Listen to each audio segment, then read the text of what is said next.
Magandang araw, Malacanang Press Corps. Personal na nagtungo ngayong araw si Pangulong Ferdinand R. Marcos Jr. sa Dalpan Sports Complex upang bisitahin at kumustahin ang kalagayan ng mga biktima ng sunog sa Parola, Binondo noong Sabado. Agad na namahagi ng food packs, sleeping kits at hygiene kits ang Department of Social Welfare and Development sa pangunguna ni Secretary Rex Gatchalian. Kasama na ang tig 10,000 piso na tulong pinansyal sa bawat pamilyang nasunugan. Sa kabuuan, umabot na sa halos 5.6 million pesos ang tulong na naipaabot ng DSWD sa mga kababayan nating nabiktima ng sunog sa Binondo. Ang National Housing Authority naman, sa pangunguna ni General Manager Joe Bentay, ay mamamahagi rin ng 30,000 pesos na tulong pinansyal sa ilalim ng kanilang Emergency Housing Assistance Program. Magkakaloob din ang Office of the President ng tig 5,000 piso kada pamilyang naapektuhan ng sunog.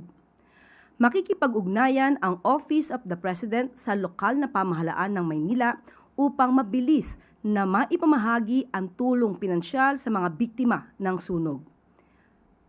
Pinasalamatan naman ni Pangulong Marcos Jr. ang lungsod ng Maynila sa kanilang mabilis na aksyon. Binigyan diin ng Pangulo na hindi dapat mawala ng pag-asa ang mga biktima ng sunog dahil hindi sila pababayaan ng pamahalaan hanggang sa ganap silang makabangon at makapagsimulang muli. Matapos ang pagbisita sa mga biktima ng sunog, personal na ininspeksyon ng Pangulo ang Sunog Apog Pumping Station.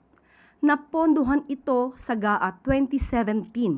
Sinimulang gawin noong 2018 at napondohan muli ang Phase 2 sa GAA 2019.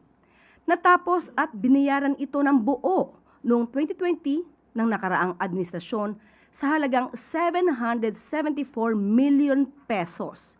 Ngunit hindi ito gumagana sa loob ng 6 na taon. Ngunit dahil sa utos ni Pangulong Marcos Jr. at sa pangunguna ni DPWH Secretary Vince Dizon, ito ay naayos at napagana sa ngayon. Layunin ng inspeksyon na masigurong gagana ang mga pumps sa pagdating ng panahon ng tag-ulan. Sa ngayon ay nagpapatuloy ang pag-upgrade ng nasabing pumping station kung saan 3 sa 4 na pumps nito ay nagpapatuloy ang operasyon.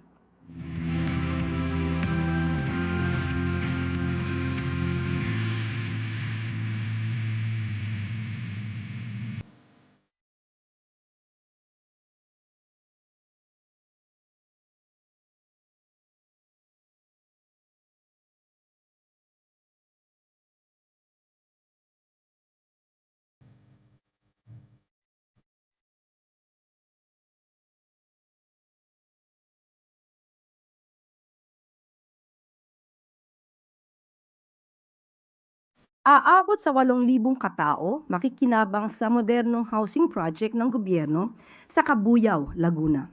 Maayos, may seguridad at dignidad na pambahay. Iyan ang pangarap ni Pangulong Ferdinand R. Marcos Jr. para sa bawat pamilyang Pilipino. Alinsunod sa hangarin na ito ng Pangulo, pinangunahan ni Department of Human Settlements and Urban Development Secretary Jose Ramon Aliling at Pag-ibig CEO Marilyn Acosta ang ceremonial awarding and turnover ng mga housing units sa Pasinaya Heights noong nakaraang Huwebes, May 21. Ang Pasinaya Heights ay isa lamang sa mga housing projects na sa ilalim ng expanded pambansang pabahay para sa Pilipino program ng administrasyon ni Pangulong Marcos Jr.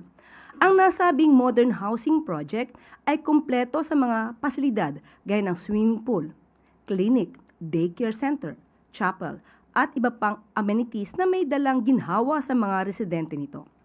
Sa Binyan, Laguna naman, 182 member beneficiaries ng Dreamland Homeowners Association Incorporated sa Barangay Tubigan ang magkakaroon na ng sariling tahanan matapos ang ilang taong paghihintay.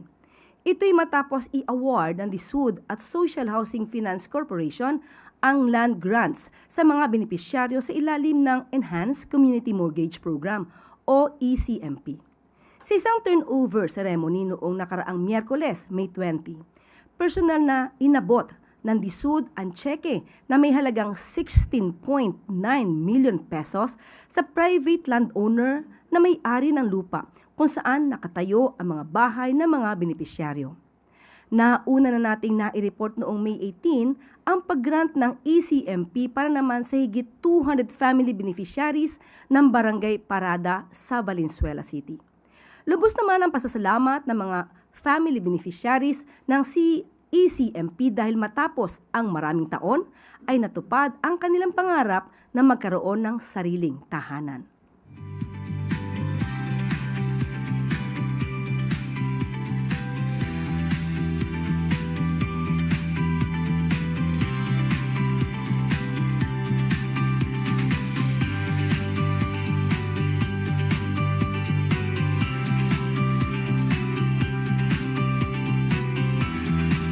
Lupa na sa atin ay pangarap lang.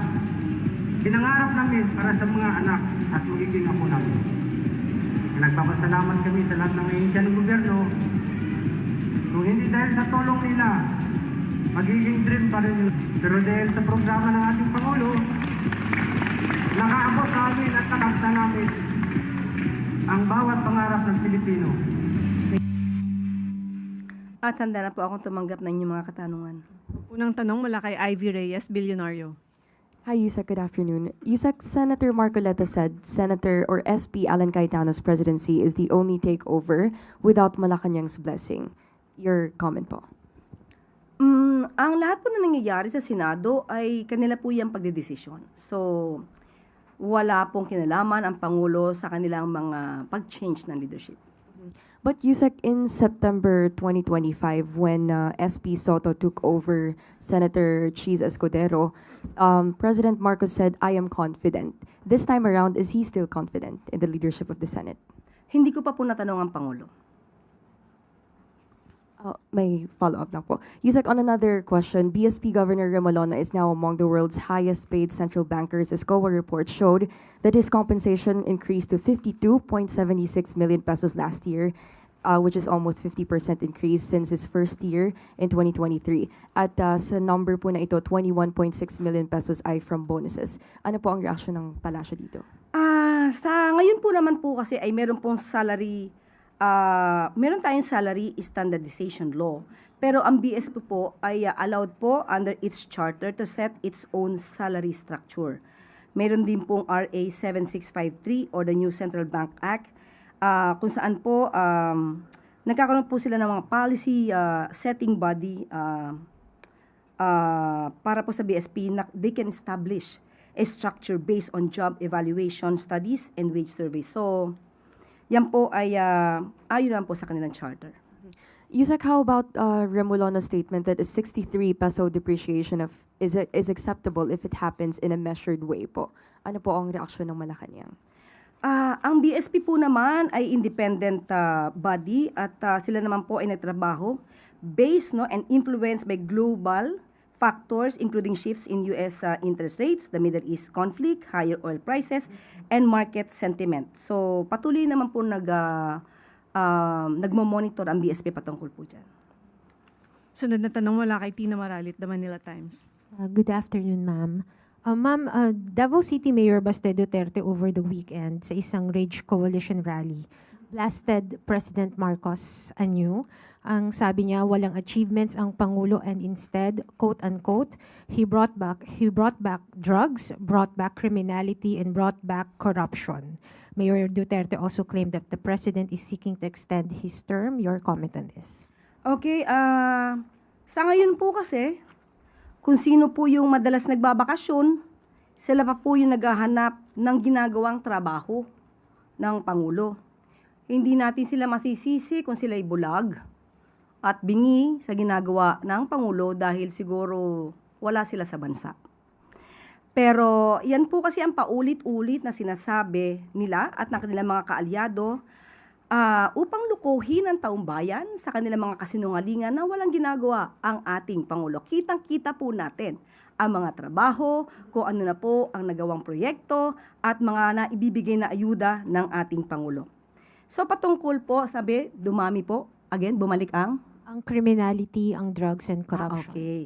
Kaya nga po, masugid ang ating gobyerno na sa pagsawata ng mga illegal na droga. Kaya nga nagtataka po tayo, bakit po kaya napakadaming droga, illegal drugs na nahuhuli sa Davao City? Ito po, katulad po nito.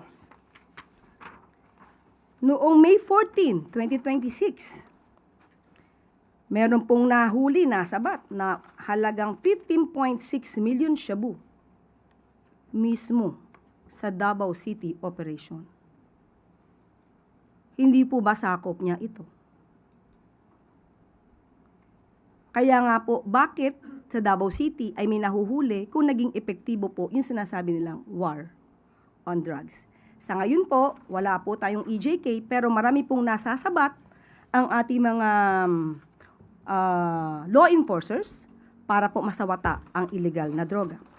At patungkol po sa hindi nasawata ang korupsyon, patuloy po ang administrasyon na ito para panagutin ang dapat na managot.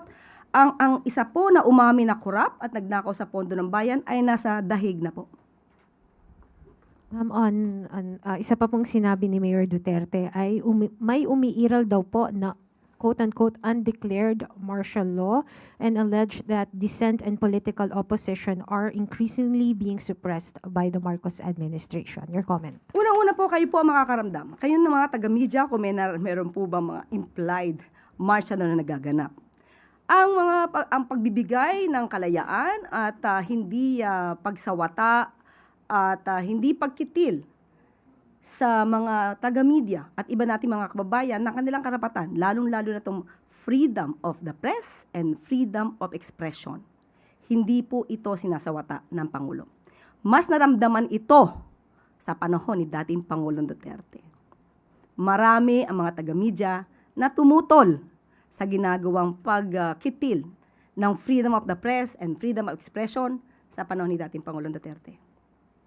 Salamat po. Sunod na tanong mula kay Alvin Baltasar, Radyo Pilipinas. Yung follow-up na rin doon sa mga naging statement ni Congressman Pulong. Ano pong reaction natin doon sa sinabi ni Congressman na zero balance daw ang Davao City for the past 4 years?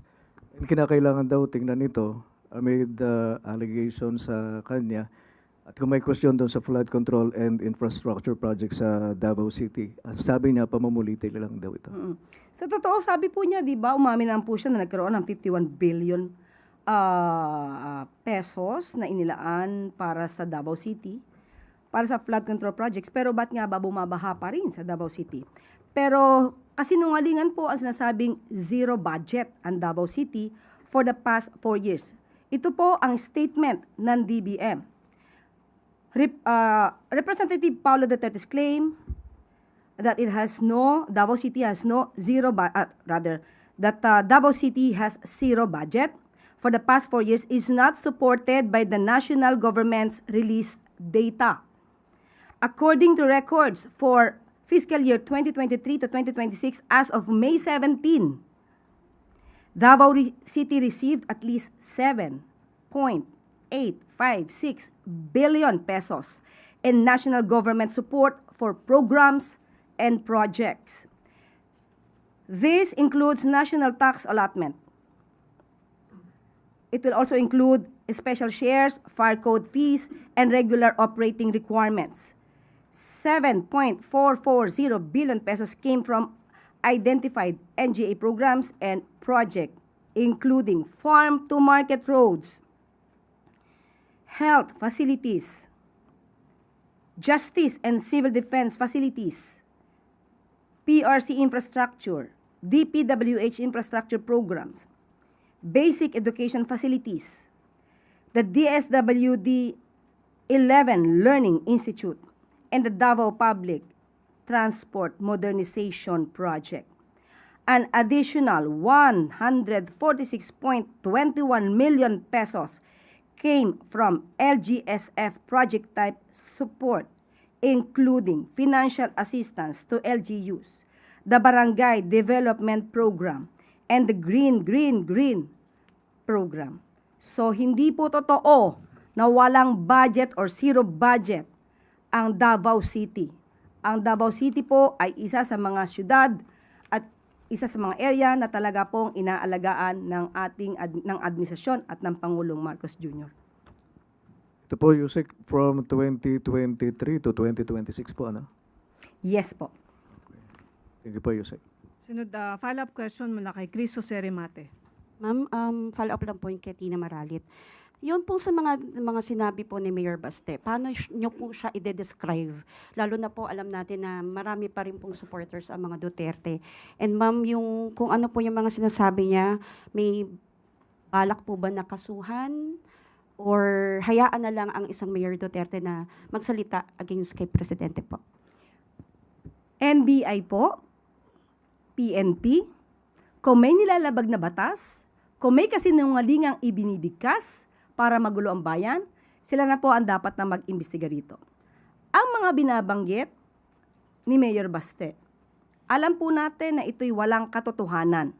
Ito ay pawang pananira lamang at yan ang gusto niyang i-amplify sa kanyang mga kaalyado para palabasin na ang Pangulo ay walang ginagawa. Pero yan po ay taliwas sa katotohanan. Salamat po. Sunod na tanong mula kay Annalise Soberano, Bombo Radyo. Yusek, good afternoon po. Yusek, sa July 6, sisimula na po ng Senate Impeachment Court ang trial laban kay BP Sara.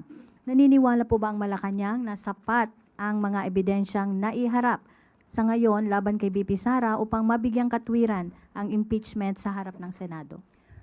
Ang Malacanang, ang palasyo at ang Pangulo ay hindi po magbibigay na anumang prejudgment. Ang mga ebidensya ay dapat na maisiwalat ng buo kapag ka nagkaroon na po ng impeachment trial. At tao na po ang maghuhusga, maliban po of course sa mga senator judges. Sila na po ang maghuhusga kung ano po ang nilalaman ng mga ebidensya at kung dapat bang managot ang isang vice-presidente sa mga akusasyong ibinabato sa kanya. Follow up lang din, Yusek. Kung may lumabas po na bagong ebidensya sa pagdinig ng Senado na mag-uugnay din po sa ibang mga opisyal ng pamahalaan, susuportahan po ba ito ng palasyo ang malawak na investigasyon, anuman ang kanilang partidong, pampolitika o kaalyado man ng gobyerno? Isa sa itinataguyod ng administrasyon na ito ni Pangulong Marcos Jr. ay managot ang dapat na managot. Hindi po tutulugan. Kung may mga nangyari na pagtulog sa pagpapanagot ng mga sangkot sa mga nakaraang administrasyon, hindi po yan ang gagawin ng administrasyon na ito. Sinimulan niya pong magpaimbestiga ng tungkol sa korupsyon, dapat po ay magtuloy-tuloy po ito. Kahit na matapos ang kanyang termino, sana magtuloy-tuloy at yung dapat na managot ay hindi mapakawalan. Sunod na tanong mula kay Katrina Domingo, ABS-CBN. Undersecretary, first about po dun sa sinabi ng NBI over the weekend that they expect more ICC warrants of arrest to be released soon. Ano po yung magiging directive o stance ng Malacanang once na ma-release na itong mga karagdagang warrants of arrest, presumably against yung other co-perpetrators ng dating Pangulo? Ang pagsasabi po na maaari magkaroon pa ng pag-issue ng warrants of arrest ay expected ito dahil marami pa pang co-perpetrators. Pero sa ngayon ay wala pong na ibibigay na anumang impormasyon kung may paparating. Kung anuman ang stance ng gobyerno sa ngayon, ganun pa rin po ang ipapatupad. Yung isa po kasing co-perpetrator, Senator Bongo, is also a sitting senator. This time around, based on the experience that we've had earlier this month, dapat po bang mag-step back ulit yung NBI kung sakaling ilalagay po ulit ng Senado si Senator Bongo under protective custody, similar nung ginawa nila kay Senator De La Rosa? Sa ngayon, hindi po natin masasagot. We do not want to speculate on that matter. Kapag lumabas na po siguro ang warrant of arrest kay Senator Bongo. Ano na lang po yung ibang mechanisms in place to make sure na hindi na po mauulit yung nangyari last week or earlier this month na medyo naging magulo yung sitwasyon sa Senado? Actually, hindi naman siya magulo kung walang nagpagulo. Well, anyway, kung ano po ang mandato ng DOJ at nang naaayon sa batas, yun lamang po at walang iba-violate na rules ang ating gobyerno. Ma'am, on a slightly different topic, kakapasok lang po kasi nung balita just a few hours ago, si Dr. Tony Leachon filed plunder technical malversation raps against Executive Secretary Ralph Recto. I understand also DOJ Secretary and Vida and also former Budget Secretary Toledo. Ano po yung comment ng palasyo dito sa kaso wherein Dr. Leachon questions the diversion of 167 billion in PhilHealth funds? Lahat naman ng tao ay may karapatan na magsampa ng kaso. Ang tanong na lamang dyan ay ito ba ay mananalo o ito ba ay madidismiss? So, hintayin na lang po natin. Sunod na tanong mula kay Samuel Medinilla, Business Mirror. Good afternoon, ma'am. Magpa-follow up lang ako kung meron na po kayang schedule yung next LEDAC meeting. And confident pa rin po ba kayong Malacanang na mapapasa yung 21 priority bills by June as targeted by President Marcos? Ipagpaumanhin, Sam, hindi pa po tayo nabibigyan ng anong detalye kung anong schedule ng LEDAC meeting. Pero kung ang tinatanong mo ay kung maaayos pa ba o magiging ayon sa priority bills ng Pangulo, sa Pangulo po ay wala po tayong issue. Wala po tayong issue dahil kung anong nais ng Pangulo para sa taong bayan, yan po ang nais niyang mangyari. Pero hindi po natin masasagot kung hanggang saan ang kakayahan ng Senado sa ngayon. Bali, ang Senate po ba yung may issue na tinutukoy po nila? Sila naman po yung merong issue sa ngayon. Sa Pangulo po, kung sino man po ang leader po dyan, basta po ang gagawing trabaho ay para sa bayan at sa taong bayan, hindi po mag-aatubili ang Pangulo na makipag-ugnayan sa kanila. So, hindi po sa Pangulo ang may problema or may issue. On another topic, ma'am, mamaya po makikipag-meet si Pangulo regarding sa El Nino, effects ng El Nino. Ano po kaya yung mga expected na pag-uusapan during po that meeting? Of course, yung mga plano. Dahil alam naman natin anong epekto ng El Nino. But definitely, yung detalye niyan, ibibigay ko po sa inyo sa susunod na briefing. Thank you po, ma'am. Sunod na tanong mula kay Chloe Hufana, Business World. Good afternoon, Yusek. DBCC, or econ managers are here in the palace right now. May we know po kung ano agenda nila with the president? Again. Econ managers are present here in the palace right now. Magkakaroon po kasi ng meeting mamaya with the BSP. May we know po ano agenda nila? Of course, pag-uusapan ang mga nangyayari sa ating kabaligiran.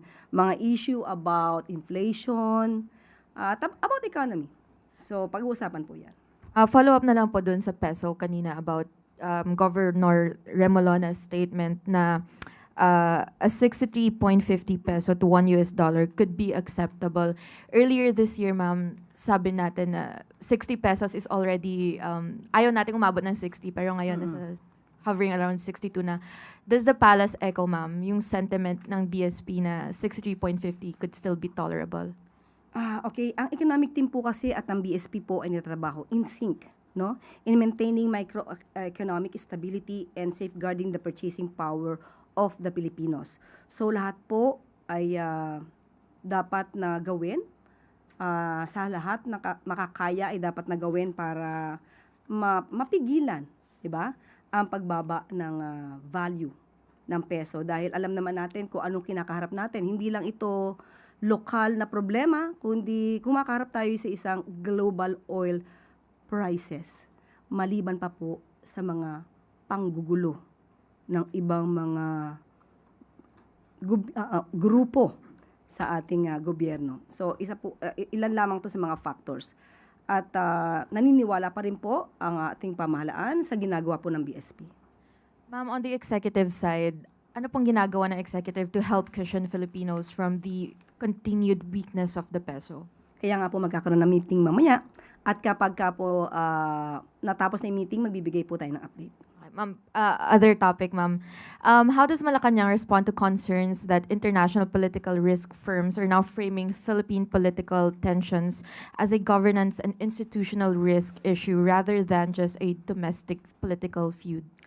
Well, isang aspeto ng demokrasya ay magkakaibang views, magkakaibang opinion.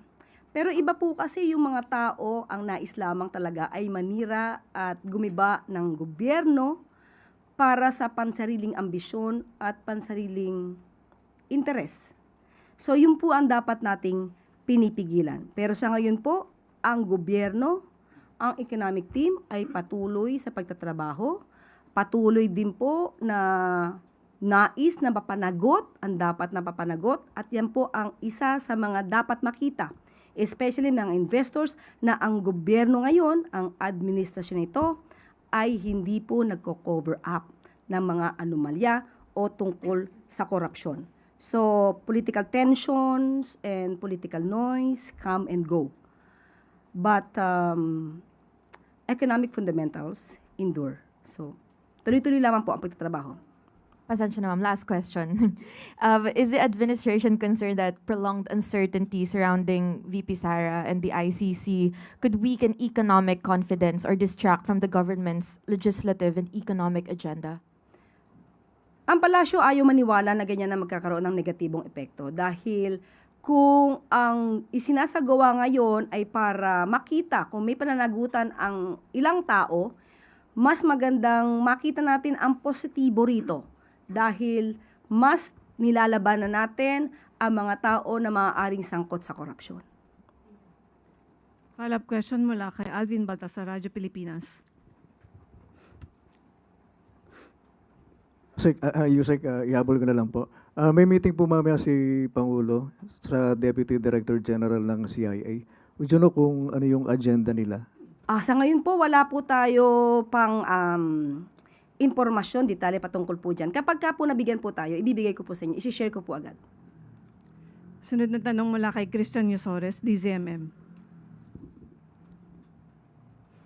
Hi, Yusek. Good afternoon. Can the Palace confirm the circulating reports that DOLE has a new secretary? At kung totoo po, sino po ang napili ng Pangulo? Inunahan mo ako, Christian. Dapat announcement ko yan. Well, anyway, announcement po. Itinalaga ni Pangulong Ferdinand R. Marcos Jr. bilang Acting Secretary ng Department of Labor and Employment o DOLE, si dating Senator Francis Tolentino. Tiwala si Pangulong Marcos Jr. na mapamumunuan ni incoming Acting Secretary Tolentino ang DOLE dahil sa kanyang kakayahan at malawak na karanasan sa paghawak ng mahalagang tungkulin sa pamahalaan lokal o nasyonal. Nakatakdang manumpa bilang bagong kalihim ng DOLE si incoming Acting Secretary Tolentino kay Pangulo Marcos Jr. mamayang hapon dito sa Malacanang. Follow-up lang po, ma'am. Ano pong naging status ni Secretary Laguesma? Did he resign o niremove po siya sa pwesto? Dahil po sa kanyang health condition, kaya po kailangan po na magkaroon at magtalaga ng Acting Labor Secretary. But will he be appointed to a different post, ma'am? Hindi ko po maaaring pangunahan ng Pangulo at kung ito naman po ay may concern sa kanyang health condition, of course, kailangan po natin malaman kung kakayanin pa ng kanyang kalusugan. One last na lang, ma'am. Can you also confirm the information that DILG Secretary John Vic Rimulya will be out of the department soon and will be replaced by former DILG Secretary Benhur Abalos? Wala po nakakarating sa ating ganyang balita. Thank you, ma'am. Okay, maraming salamat Malacanang Press Corps. Sunod naman ang mga tanong mula sa regional media. From Ilocos Region, kay Janice Hidalgo ng Pangasinan Online Today. What is the government's position on reports that some local government units appear not to be following the administration's call for austerity measures, with some allegedly showing double standards? Okay, mas maganda po siguro kung may detalye patungkol dyan, malaman natin kung anong ahensya dyan ang hindi sumusunod sa utos ng Pangulo. Sunod na tanong mula kay Bads Agtalaw ng Energy FM Dagupan. Dahil sa mga developments sa Senado sa kasalukuyan, may epekto po ba ito sa mga nakahandang programa ng pamahalaan? May inaasahan bang aksyon ang palasyo mula sa Senate leadership upang mapanatili ang tiwala ng publiko? Katulad ng sinabi po natin, ang papapalit ng liderato sa Senado ay kanila po itong pagpapasya. Hindi po ito pinapakialaman ng ating Pangulo. At ano yung huling katanungan? Ano yung sumunod? May inaasahan po bang aksyon ang palasyo mula sa Senate leadership upang mapanatili ang tiwala ng publiko? Hindi po sakop ng Pangulo kung mabibigyan, mapapanatili ang tiwala sa Senado. Mga tao po sa Senado ang siyang dapat na umaksyon para maibalik ang tiwala ng taong bayan kung mayroon man question sa pagtitiwala sa kanila. Mula naman sa Davao Region kay Chepa Licte ng Philippine News Agency Davao. DA reported 117 million agri-losses in Davao Region due to moisture stress. From January to March, and another 783 million losses, which is still for validation in April. How will the national government mitigate the impacts of agricultural moisture stress on rural communities, particularly in Davao Region? Opo, dahil sa issue na po yan ay talaga po na binigyan po natin ng tuon ang issue na to sa Davao Region. So, minabuti rin po natin na makausap mismo ang namumuno sa DA. Ang sabi po dito, under the proposed GAA 2026, the national government is funding climate resilient rural infrastructure through the Build Better More program. In Region 11, 48 farm to market road projects have been allocated a total of 1.495 billion pesos. Of this, 6 projects worth 310 million pesos have already completed their detailed engineering design and program works requirements and are awaiting SARO release from DBM. So the remaining projects are still completing documentary requirements before funding can be processed. Mahalaga po kasi ang mga dokumento para hindi po mapunta ang pondo kung saan-saan lamang. And to mitigate the impacts regarding the agricultural moisture stress on rural communities, ito po ang kanilang mga measures na gagawin. First, coordinating climate response programs with regional offices, attached agencies, and the NDRRMC. 2. Disseminating information campaigns on El Nino preparedness. 3. Prepositioning seeds, fertilizers, and farm inputs. 4. Promoting crop shifting and drought-tolerant crop varieties. And 5. Providing planting materials, soil, ameliorants, pesticides, and biologics. Okay? So, ilan lamang po ito sa mga gagawin po ng DA para tulong sa ating mga magsasaka and at the same time sa mga fisherfolk. Huling katanungan mula kay Dom C. Ramos ng Mantalaan, Davnor at Davao Oro. Ano ang mensahe ng Pangulo sa mga taga Davao Region sa yugtong ito na ang Vice President ay nasasalang sa impeachment at habang ang dating Pangulo ay nasa ICC?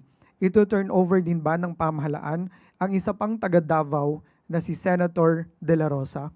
Bakit po kaya masyadong particular sa area ng Davao? Ang batas po ay walang sinisino.